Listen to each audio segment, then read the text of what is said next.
कहानी की शुरुआत होती है और हमें एक पोर्ट को दिखाया जाता है जहां आज रात हथियारों की एक सीक्रेट डील होने वाली थी।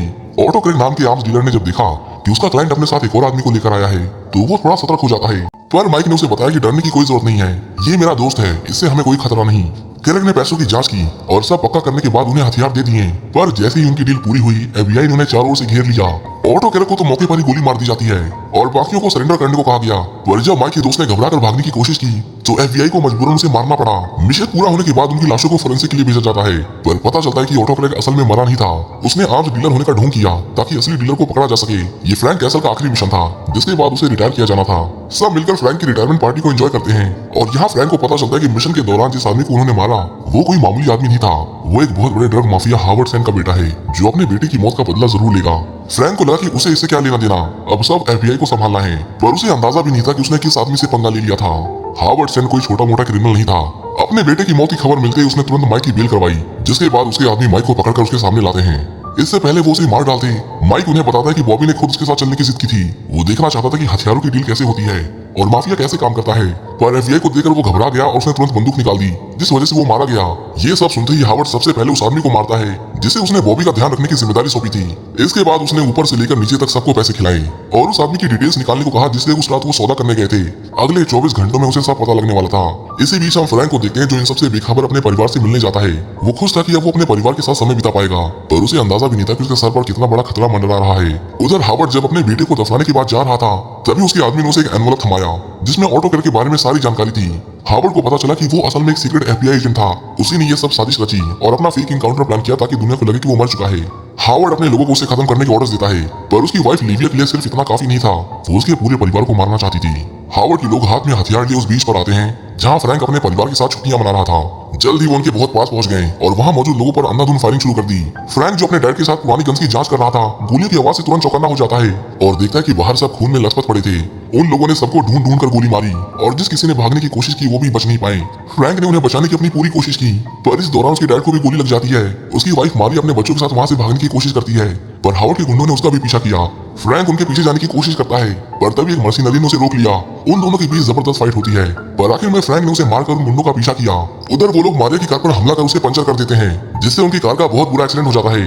मारिया अपने बेटे के साथ किसी तरह कार से बाहर आई और मदद के लिए कोस्ट गार्ड के पास जाने लगी, पर वो लोग तेज स्पीड में उनका पीछा करते हैं और आखिर में उन दोनों को अपनी कार से रौंद डालते हैं। फ्रैंक जब तक वहां पहुंचता तब तक बहुत देर हो चुकी थी। उसकी बीवी बच्चे ने उसकी आंखों के सामने दम तोड़ दिया। जल्द ही वो लोग वापस लौटते हैं। फ्रैंक ने उन पर गोलियां चलाई पर जल्दी उसकी गोलियां खत्म हो जाती हैं, जिसके बाद उन्होंने उसके दोनों पैरों में गोली मारकर उसे अपाहिज बना दिया। बॉबी का बड़ा भाई जॉन फ्रैंक को बहुत मारता है और जब उसका मन भर गया तो आखिर में उसने उसे गोली मार दी।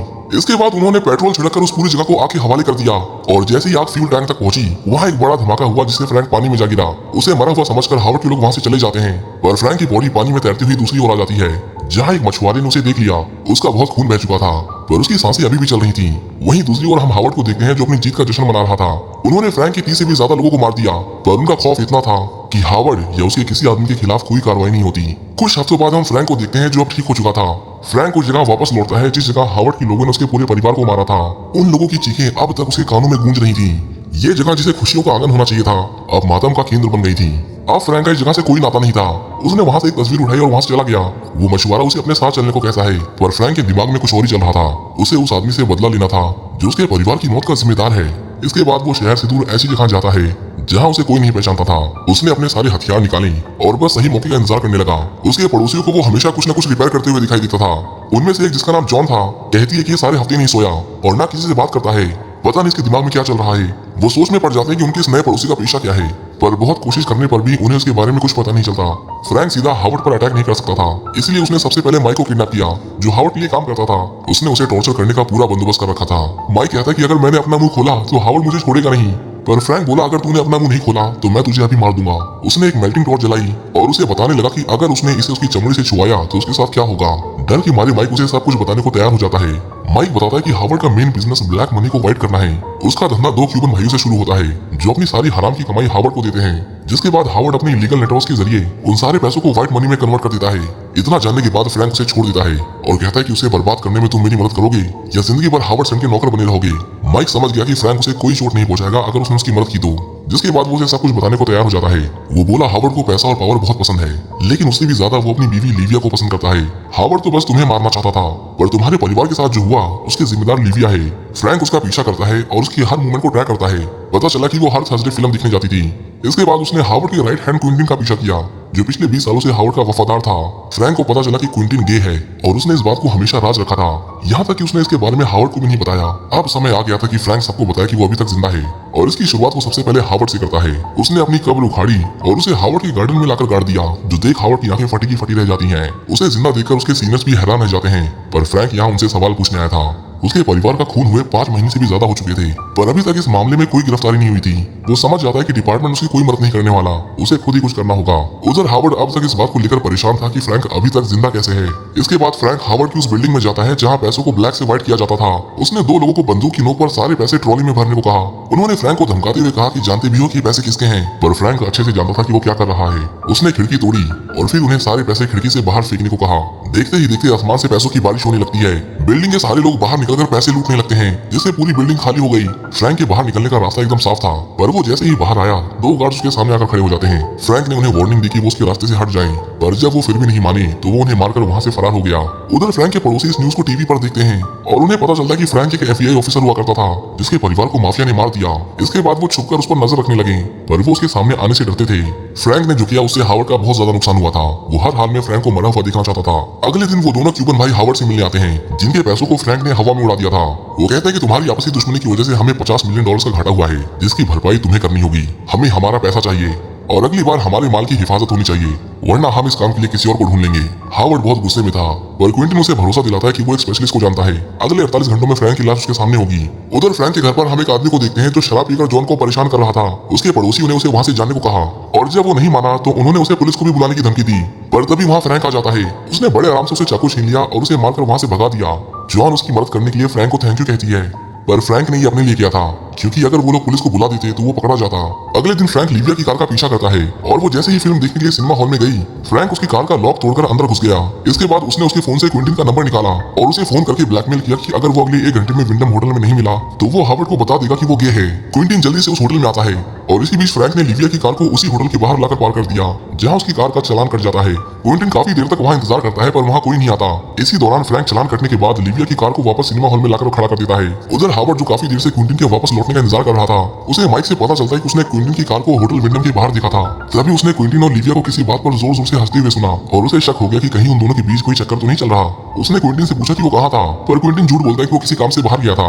अगले दिन जब फ्रैंक एक रेस्टोरेंट में बैठा खाना खा रहा था, तभी वहाँ एक आदमी आता है। उसके हाथ में एक गिटार था, पर उसकी हरकतों से फ्रैंक को उस पर शक होने लगा। वो अपनी गन निकालने ही वाला था कि तभी वो आदमी गिटार बजाकर अजीब ढंग से गाना गाने लगा। इसके बाद वो फ्रैंक के पास आया और बोला कि मैं तुम्हें जानता हूँ, तुम्हारी फोटो मैंने अखबार में देखी थी, और बस इतना कहकर वो वहाँ से चला गया। वापस लौटते वक्त जब फ्रैंक ब्रिज खुलने का इंतजार कर रहा था, तभी वो आदमी तेज स्पीड में उसकी कार को टक्कर मारता है। उसने फ्रैंक पर गोलियों की बारिश कर दी, पर फ्रैंक किसी तरह खुद को कवर करते हुए वहाँ से भाग जाता है। जल्द ही उसकी कार अपना बैलेंस खो देती है, जिस वजह से उसकी कार का एक्सीडेंट हो गया। हावर्ड का भेजा हुआ किलर उसे मारने के लिए वापस लौटता है, पर फ्रैंक के पास एक इजेक्ट होने वाला चाकू था, जिसे वो उस किलर की गर्दन में घुसाकर उसे मार डालता है। आज तो वो बच गया, पर खतरा अभी टला नहीं था। इसके बाद हम हावर्ड के बेटे को देखते हैं, जो पैसों की जांच करके उसे आगे भेज रहा था, पर तभी उसे उन पैसों के बीच में एक बॉम्ब मिला, जिसके धमाके से उनके सारे पैसे जलकर राख हो जाते हैं। हावर्ड अपने एक और नुकसान से गुस्से में आग बबूला हो जाता है। उधर जब उन क्यूबन ब्रदर्स को पता चलता है कि पैसों में आग लगी है, तो वो हावर्ड से पूछते हैं कि जिन पैसों में आग लगी वो पैसे किसके थे, पर हावर्ड की चुप्पी से वो समझ जाते हैं कि एक बार फिर उन्हीं के पैसों का नुकसान हुआ है। हावर्ड गुस्से में कहता है कि मैंने इतने सालों से तुम दोनों का पैसा संभाल कर रखा, और आज एक शिपमेंट खराब हो गया तो तुम दोनों मुझे इतना सुना रहे हो। वो बोला मैं किसी के नुकसान की भरपाई नहीं करने वाला, पर ये बात उन दोनों भाइयों को राज नहीं आती, और इस तरह हावर्ड ने अपना पैसा और क्लाइंट दोनों खो दिया था। उधर फ्रैंक उसे बर्बाद करने के बाद अकेला बैठा शराब पी रहा था। तभी डेव उसके दरवाजे पर दस्तक देता है और कहता है कि हमें तुम्हारी मदद चाहिए, वो आदमी दोबारा जॉन को परेशान कर रहा है। फ्रैंक थोड़ी देर सोचता है, पर वो जैसे ही उसके साथ जॉन के घर में गया, उसने पाया कि वहाँ कोई नहीं था। दरअसल वो चाहते थे कि आज रात फ्रैंक उनके साथ डिनर करे, इसलिए उन्होंने झूठ बोला। फ्रैंक उनका मन रखने के लिए उनके साथ डिनर करता है, और इसी बीच डेव और उसका दोस्त उन दोनों को कुछ दिन के लिए अकेला छोड़ देते हैं। जॉन कहती है कि मैंने न्यूज में देखा कि तुम्हारे परिवार के साथ क्या हुआ, पर नई यादें बनाई जा सकती हैं, अच्छी यादों के सहारे जिया जा सकता है। पर फ्रैंक कहता है कि मैं वो नहीं जिसका तुम्हें इंतजार है, और बस इतना कहकर वहाँ से चला जाता है। फ्रैंक अकेला बैठकर शराब पी ही रहा था कि तभी वहाँ एक आदमी आकर फ्रैंक को बुरी तरह पीटने लगता है। ये भी हावर्ड का भेजा हुआ कातिल था, जो फ्रैंक को बहुत मारता है। फ्रैंक ने उसे लड़ने की कोशिश की, पर वो बहुत ताकतवर था। चाकू लगने के बाद भी वो पलक तक नहीं झुका था। आखिर में फ्रैंक ने उसे बॉम्ब से उड़ाने की कोशिश की, पर वो किलर उल्टा उस बॉम्ब को उसके ऊपर फेंक देता है, जिससे फ्रैंक मरते मरते बचा। आखिर में फ्रैंक उसे मारने के लिए एक सीक्रेट कंपार्टमेंट से बंदूक निकालता है, पर उस आदमी ने उसे कुचलकर खराब कर दिया। वो फ्रैंक को बहुत मारता है और आखिर में उसे उठाकर उसके पड़ोसियों के कमरे में फेंक देता है। इससे पहले वो उसे जान से मार देता, फ्रैंक ने उसके मुंह पर खोलता हुआ पानी फेंक दिया, जिससे वो बुरी तरह जल जाता है। फ्रैंक को इतनी चोट आई थी कि वो बेहोश हो गया। जॉन उसे जल्दी से हॉस्पिटल लेकर चलने को कहती है, पर फ्रैंक उन्हें ऐसा करने से मना करता है। इसी बीच वहाँ और लोग आ जाते हैं, जिनसे बचने के लिए डेव ने फ्रैंक और जॉन को अपने कमरे में बने एक सीक्रेट कंपार्टमेंट में छुपा दिया। अपने आदमी की इतनी बुरी हालत देख क्विंटिन उन दोनों से फ्रैंक के बारे में पूछता है, पर डेव कहता है कि उसे नहीं पता कि वो किस आदमी के बारे में बात कर रहा है। इसके बाद क्विंटिन ने एक प्लायर से उसके चेहरे पर बनी पियर्सिंग को नोचना शुरू कर दिया, जिससे डेव को बहुत ज्यादा दर्द होता है। पर इतना टॉर्चर सहने के बाद भी उन दोनों ने अपना मुंह नहीं खोला, जिससे क्विंटिन को लगने लगा कि उन्हें सच में नहीं पता कि फ्रैंक कहाँ है। इसके बाद वो अपना एक आदमी वहाँ छोड़कर उसे बाकी जगहों पर ढूंढने निकल जाते हैं। कुछ देर बाद जब फ्रैंक को होश आया तो उसने देखा कि उन लोगों ने डेव को बहुत टॉर्चर किया था। अब भी उनका एक आदमी बाहर खड़ा था, जिसके बाद फ्रैंक ने वहाँ पड़े पेपर कटर का ब्लेड निकाला और फिर उसी ब्लेड से उस आदमी को ठिकाने लगा दिया।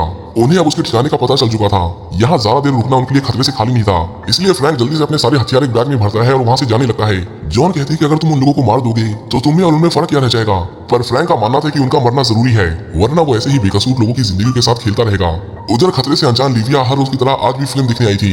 फ्रैंक एक बार फिर उसकी कार चोरी कर लेता है और इस बार उसके फोन से क्विंटिन को फोन लगाता है। उसने फ्रैंक को एक बार फिर उसी होटल में मिलने को बुलाया, पर इस बार उसने फिरौती की रकम दोगुनी कर दी ताकि उसे शक न हो। इसी बीच माइक ने अपनी चाल चली और हावर्ड के पास एक बिल लेकर आया जिसकी उसे पेमेंट करनी थी। हावर्ड ने देखा कि ये तो उस होटल की पार्किंग का चलान है जहाँ पिछले थर्सडे क्विंटिन को दिखा गया था। माइक ने उसके दिमाग में शक का बीज डाल दिया था, जिसके बाद हावर्ड सीधा क्विंटिन के घर जाता है, जहाँ उसे क्विंटिन के बिस्तर पर लिविया की इयरिंग पड़ी मिली, जिससे उसका शक यकीन में बदल गया। कुछ देर बाद जब क्विंटिन अपने अपार्टमेंट में वापस लौटा तो वो वहाँ हावर्ड को पाकर थोड़ा चौंक जाता है। हावर्ड जो बहुत गुस्से में था उसे अपनी बात कहने का मौका तक नहीं देता और उसके पेट में चाकू घोंपकर उसे मार डालता है। उधर लिविया जब वापस लौटती है उसने देखा कि हावर्ड उसका सारा सामान घर के बाहर फेंक रहा था। हावर्ड कहता है कि उसे उसके और क्विंटिन के अफेयर के बारे में पता चल गया है, पर लिविया उसे बताती है कि ऐसा नहीं हो सकता क्योंकि क्विंटिन गे है। पर अब हावर्ड को उसकी किसी बात पर यकीन नहीं था। वो लिविया को अपने साथ उसी जगह पर लेकर जाता है जहाँ वो उसे पहली बार मिला था। फ्रैंक ने उसे ऐसा फंसाया था कि वो लिविया की एक नहीं सुनता और उसे ब्रिज से नीचे फेंक देता है, जिसके बाद ट्रेन की पटरियों के नीचे आकर लिविया की दर्दनाक मौत हो जाती है। हावर्ड ने गुस्से में आकर अपने ही सबसे भरोसेमंद लोगों को मार दिया था, पर इसके बावजूद भी उसका मन शांत नहीं होता क्योंकि उसका सबसे बड़ा दुश्मन फ्रैंक कैसल अभी जिंदा था। उसने शहर के सबसे बेहतरीन किलर्स को इकट्ठा किया और उनके सामने $50,000 रखते हुए कहा कि जो कोई भी फ्रैंक कैसल को मारेगा उसे ये पैसे मिलेंगे और काम होने के बाद वो उसे मारने वाले को $50,000 और देगा। बस शर्त ये थी कि जो कोई भी इन पैसों को उठाएगा वो फिर पीछे नहीं हट सकता। उधर हम फ्रैंक को देखते हैं जो अपने आखिरी मिशन के लिए तैयार था।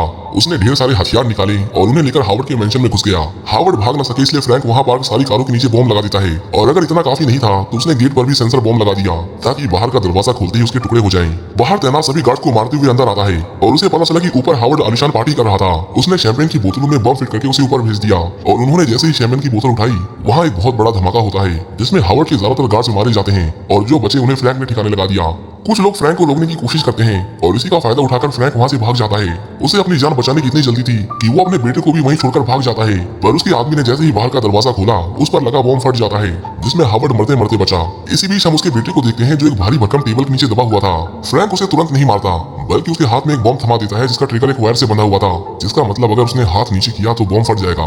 वहीं हम हावर्ड को देखते हैं जो भागने की कोशिश कर रहा था, पर फ्रैंक उसके पैर में गोली मारकर उसे नीचे गिरा देता है। वो चाहता तो उसे आसान मौत दे सकता था, पर हावर्ड को मारने से पहले फ्रैंक उसे सच बताता है कि कैसे उसने उसी के हाथों उसके जिगरी दोस्त क्विंटिन को मरवाया, उसके मन में अपनी ही पत्नी के लिए शक पैदा किया और उसे भी मार डाला। ये सब जानकर हावर्ड को बहुत पछतावा होता है, पर अब इन सब के लिए बहुत देर हो चुकी थी। फ्रैंक उसे कार से बांधता है और उस कार को स्टार्ट कर देता है जो हावर्ड को घसीटते हुए उन कारों के बीच ले गई जिसमें फ्रैंक ने बॉम्ब लगा रखे थे। एक एक कर सारे बॉम्ब एक्सप्लोड होने लगते हैं जिसकी चपेट में आकर हावर्ड मारा जाता है। उसे दर्दनाक मौत देने के बाद फ्रैंक का बदला पूरा हो चुका था।